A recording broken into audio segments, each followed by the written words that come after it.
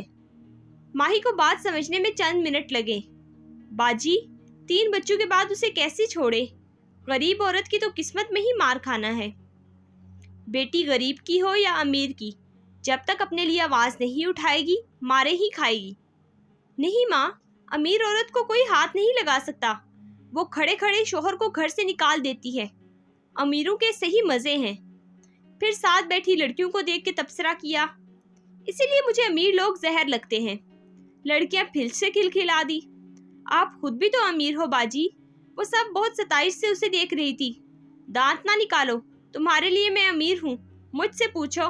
اس نے آہ بھری، میرے شوہر نے میرے لیے امریکہ کا ٹکٹ بھیجا، لیکن اکانومی کلاس، یعنی الفاظ تلاش کی، سب سے سستی سیٹ کا ٹکٹ بھیجا۔ 3 جہاز بدل کے امریکہ پہنچوں گی پیسے بچانے کے لیے۔ اتنا نہیں ہوا اس سے کہ مہنگی سیٹ کا ٹکٹ بھیج دیتا۔ اسے وہی کلک کب سے کھائے جا رہا تھا۔ کنجوسی بات، اس کا 3را مہینہ چل رہا تھا۔ کیا تھا اگر وہ بزنس کلاس کا ٹکٹ بھیج دیتا؟ لیکن نہیں، کنجوس نہ ہو تو۔ باجی سارا جہاز ایک ساتھ ہی امریکہ جانا ہے، سیٹ مہنگی ہو یا سستی۔ کسی نے لقمہ دیا اور سب پھر سے ہنس دیے۔ مالا باجی نہیں آئی؟ سلیم نے منہ بسور کے پوچھا۔ بیٹے ان کو کچھ کام تھا، ماں نے پیار سے اسے دیکھا۔ وہ اس زمانے میں ایک کم عمر چھوٹا سا لڑکا ہوا کرتا تھا۔ مالا باجی کبھی نہیں آتی، ان کو ہمیشہ کام ہوتا ہے۔ سلیم مزید خفا ہوا۔ کھانا کھاتے ہی ماہی چارپائی سے اٹھ کھڑی ہوئی۔ چلو شاباش، ڈھولک لاؤ، کوئی گانا شانا گاؤ، میں چلی گئی نا تو مجھے یاد کرو گے تم لوگ۔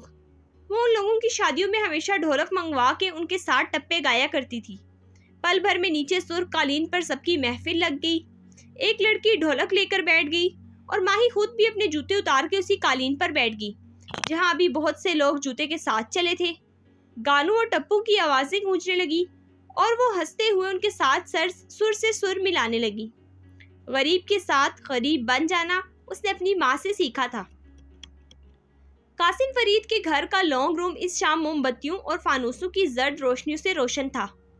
باوردی ملازم آگے پیچھے پھرتے سرو کرتے دکھائی دے رہے تھے۔ سیاہ لباس میں موجود بہت سے مرد اور خواتین باری باری اندر آ رہے تھے۔ وہ دونوں بھائی دروازے پہ کھڑے تھے۔ بیربل گھنگریالے لمبے بالوں کی پونی بنائے، سر جھکائے افسردہ سا کھڑا تھا۔ آنے والوں کو بس سر کے اس بات سے جواب دیتا۔ اس کے ساتھ کھڑے ماہر کا چہرہ بے تاثر تھا۔ سفید شرٹ کے سیاہ 3 پیس پہنے، فرنٹ پاکٹ میں ننا سفید گلاب لگائے، بال جیل سے سمیٹے، وہ کسی روبوٹ کی طرح کھڑا تھا۔ وہ تعزیت کرنے والوں کو محض سر کے ہم سے جواب دے رہا تھا۔ مالک البتہ جھک کے سب سے مصافحہ کرتا، ان کا شکریہ ادا کرتا اور انہیں ہاتھ کے اشارے سے اندر کی طرف بڑھ جانے کا اشارہ کرتا۔ مہمان دروازے پہ کھڑے گھر کے 3 مردوں سے مل کے اندر چلے آ رہے تھے جہاں زارینہ ان کا استقبال کرتی۔ وہ سیاہ سکرٹ بلاؤز میں ملبوس تھی، بال سیاہ جالی دار اسکارف سے ڈھکے تھے۔ اس کی سیاہ اسٹائلو ہیلز کی ٹھک ٹھک مہمانوں کی سرگوشیاں سے بلند تھی۔ وہ ملازمین کو ہدایت دیتے ہوئے تمام انتظامات سنبھالے ہوئے تھی۔ اس کی دونوں بڑی بہنیں بھی اپنے شوہر کے ساتھ موجود تھی۔ ماہر فون پہ کچھ دیکھ رہا تھا جب مالک نے قریب ہو کے سرگوشی کی۔ ماہر، کوئی تماشا مت کرنا۔ ماہر چونکا، ناسمجھی سے اسے دیکھا اور پھر سامنے۔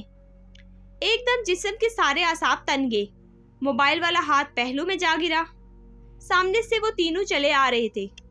شمس، رابیل اور رابیل کی انگلی تھامے ایک چھوٹی سی بچی جس نے سر پہ سیاہ ہیٹ ترچھا کر کے رکھا ہوا تھا۔ ماہر پلیز اپنا غصہ کنٹرول کرنا، اپنے باپ کی بے عزتی مت کروانا، آج نہیں۔ مالک نے دبی دبی سی سرگوشی کی۔ وہ بند ہونٹوں سے سانس لیتا گھورتی نظروں سے ان تینوں کو دیکھتا رہا۔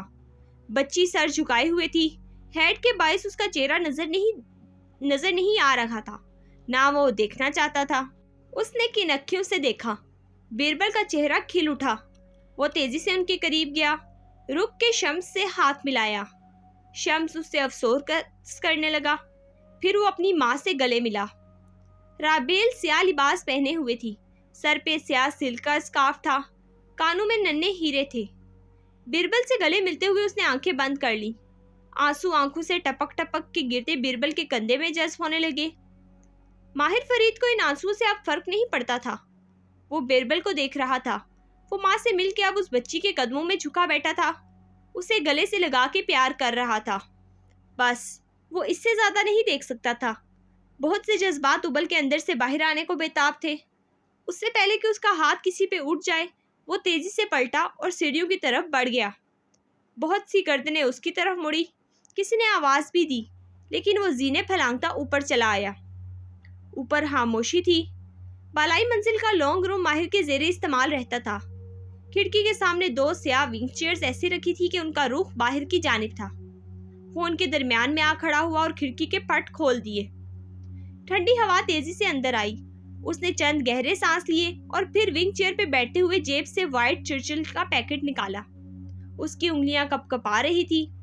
سگار لبوں میں دبا کے ذرا نم کیا، پھر لائٹر جلایا۔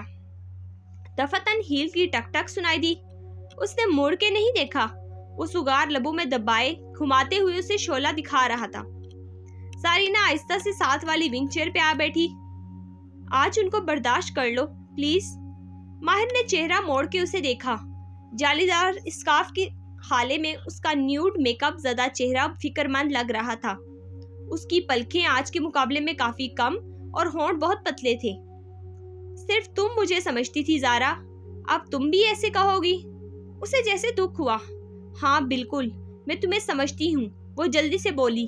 تم اپنی جگہ بالکل درست ہو۔ ان کی جرت دیکھو، میرے باپ کے گھر میں اس آدمی اور اس کی بیٹی کو لے کر آ گئی ہیں۔ اس نے پیچھے ٹیک لگائی اور ٹانگ پہ ٹانگ جمائی۔ سگار کا کش بھرا، بہت سا دھواں لبوں سے باہر نکلا۔ اس کی مہک سگریٹ کے دھوئیں سے مختلف تھی، میٹھی اور فلیورڈ سی۔ وہ بے شرم ہے اور کچھ نہیں، لیکن ساری سوسائٹی مدعو ہے ماہر۔ بس تم آج کے دن ہلال کو برداشت کر لو۔ میں اس حلال کو دیکھ نہیں سکتا اور تم کہتی ہو برداشت کرو؟ وہ غصے سے اونچی آواز میں بولا۔ Are you talking about me؟ سگار انگلیوں میں رہ گیا۔ دونوں نے چونک کے گردنیں موڑی۔ وہ چوکھٹ میں کھڑی تھی۔ ماہر نے بس ایک نظر دیکھا، جیسے سیاہ فراق میں کوئی ہیولا سا ہو، اور اس سے پہلے کہ اس کی نگاہ ٹھہرتی، اس نے نگاہ ہی موڑ لی۔ نکالو اس کو یہاں سے، کوفت سے دبی آواز میں زارا کو مخاطب کیا۔ حلال بچے، ماہر اپ سیٹ ہے، ہم نیچے چلتے ہیں۔ زارینہ زبردستی کی خوش اخلاقی سے کہتی اٹھی۔ ماہر کو کنکھیوں سے وہ جاتی دکھائی دی، البتہ اسے 2 آنکھیں اپنی پیٹھ پہ بہت واضح محسوس ہو رہی تھی۔ سگار والا ہاتھ اب گھٹنے پہ رکھا تھا۔ کیا آپ میرے بارے میں بات کر رہے تھے؟ ہٹ دھرم ناراض آواز، اور پھر چھوٹے قدم کی آہٹ۔ اس نے کوفت سے پہلو بدلا۔ اسے محسوس ہوا تھا کہ وہ اس طرف آ رہی تھی۔ اس کے سر میں درد ہونے لگا اور یکایک وہ اس کے سامنے آ کھڑی ہوئی۔ کھڑکی اور ماہر کی آنکھوں کے درمیان حائل ہو گئی۔ اس نے چہرہ موڑ لیا۔ وہ اس کو نہیں دیکھنا چاہتا تھا۔ کیا آپ میرے بارے میں بات کر رہے تھے؟ نہیں، تم جاؤ یہاں سے۔ ماہر نے رخ اس کی طرف سے موڑ لیا۔ کنکھیوں سے وہ دیکھ سکتا تھا کہ وہ ہٹ دھرمی سے وہیں کھڑی ہے۔ زارا کو اس کی بہن آوازیں دے رہی تھی۔ کسی ملازم نے کسی مہمان پہ کچھ گرا دیا تھا۔ وہ اف کرتی فوراً نیچے بھاگی۔ لانگ روم میں خاموشی چھا گئی۔ وہ ترچھا بیٹھا کھڑکی سے باہر دیکھتا اس چھوٹے سے ہیولے کے جانے کا منتظر تھا۔ کیا آپ میرے بارے میں بات کر رہے تھے؟ اس نے 4تھی دفعہ اپنا سوال دہرایا۔ نہیں، تم نیچے جاؤ، وہ آپ کے ضبط سے بولا اور سگار لبوں کے قریب کیا۔ کیا وہ ایک بچے کی موجودگی میں اسموک کر سکتا تھا؟ اس کے ہاتھ خود بہت نیچے گر گئے۔ یہاں ہلال نام کا کوئی اور نہیں ہے۔ وہ دھیرے سے ساتھ والی ونگ چیئر پہ آ بیٹھی۔ اس کے پیر زمین سے اونچے ہوا میں جھول رہے تھے۔ کیا اس سگریٹ میں ڈرگس ہے؟ ماہر فرید نے چونک کے اس کی طرف چہرہ موڑا۔ بالکل ایک بے اختیار سی نظر اس پہ پڑی۔ وہ اس کو پہلی دفعہ نہیں دیکھ رہا تھا۔ اس نے اسے پہلے بھی دیکھ رکھا تھا، تصویروں میں، چند ایک دفعہ سامنے بھی، جب وہ ماں کے پاس دستخط کروانے جاتا تھا گزرتے ہوئے، لیکن نظر بھر کے کبھی نہ ڈالی تھی۔ دیکھنے کے باوجود نہیں دیکھا تھا۔ آج وہ پہلی دفعہ نگاہ میں آئی تھی اور ٹھہر سی گئی تھی۔ وہ سفید اور گلابی رنگت والی ایک چھوٹی سی لڑکی تھی، 6 سال کی۔ اس نے بنا آستین کے سیاہ فراک پہن رکھا تھا۔ اس کے گھنگریالے بال بہت لمبے اور شانوں پہ بکھرے تھے۔ آنکھیں بھوری تھی اور ان کی پلکیں لمبی اور مڑی ہوئی تھی۔ وہ انہی آنکھوں میں سوال لیے اسے دیکھ رہی تھی۔ وہ ان آنکھوں کو پہچانتا تھا۔